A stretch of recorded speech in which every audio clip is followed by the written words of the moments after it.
ঢাকা ইউনিভার্সিটির সেন্ট্রাল লাইব্রেরির সামনে। এই যে একটা অসহায় বিড়াল, বাচ্চাটা খুব অসুস্থ, মানে অসুস্থ বলতে ওর পেটে কোনো খাবার নাই, কিভাবে বাঁচবে ও? হয়তো এই কিছু দিনে খাবারের অপেক্ষা করতে করতে মারা যাবে।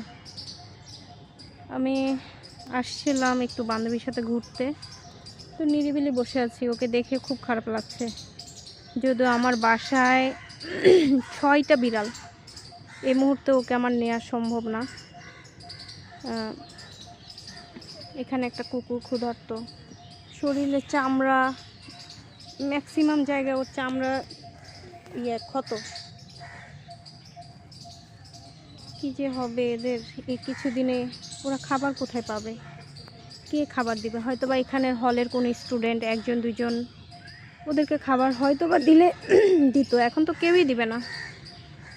খুব খারাপ লাগছে ওদের জন্য, অনেক বেশি খারাপ লাগছে। আল্লাহর কাছে দোয়া করি আল্লাহ যেন ওদেরকে সাহায্য সহযোগিতা করে।